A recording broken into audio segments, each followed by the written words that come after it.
Today, when you heard about the Supreme Court rulings, where were you at? How did you feel? Give us a taste of what your first initial reaction was. I was at work actually, and I was sitting behind the desk, and I was on the SCOTUS blog, and I was just waiting, and I could barely sleep last night. I was having panic attacks, and when I saw on the blog that it said DOMA's gone, I just burst into tears. I mean,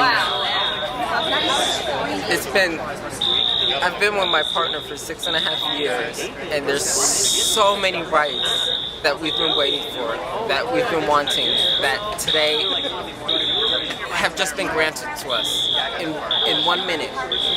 They're within our grasp, and the emotions that there's no express.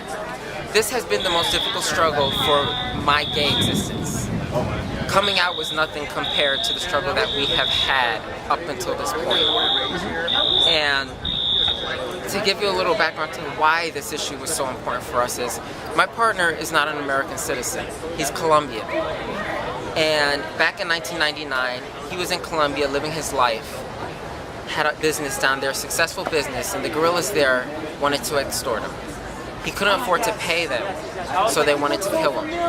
He fled to this country, thinking that he would be able to go back, so he never applied for political asylum. 2 years after he got here, his sister was kidnapped, and her husband was murdered when he went to go pay her ransom. When that happened, he realized that he could not go back to his country, and he had to bring his sister here with her 2 young daughters. So they all went to apply for political asylum together. His sister and her daughters were granted political asylum, but he was not, because he waited too long. The judge granted him withholding of removal, which basically means you can stay in this country, but there's no route toward citizenship. And if you leave this country, you cannot come back. With the way the immigration legislation has been changing these past several years, we don't know if it's going to change where he's going to be deported.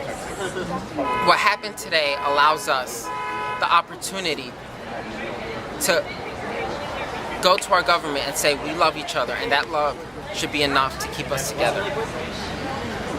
We built a life together. We have a home. We've been raising his 4-year-old niece since the day she was born. And to think that this could have collapsed because we didn't have these rights, we've been devastating.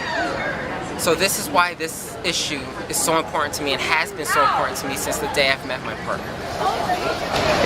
I don't know if you've heard this, but I was listening on radio on the way over.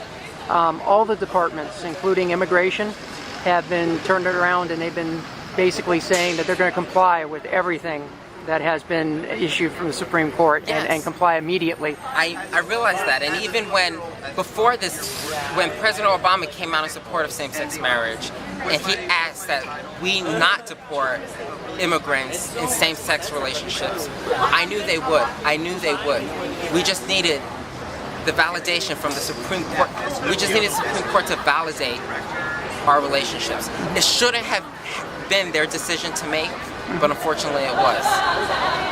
It doesn't change how we feel toward each other, it doesn't change our relationship, but it does give us the opportunity to remain together for as long as we wish to remain together.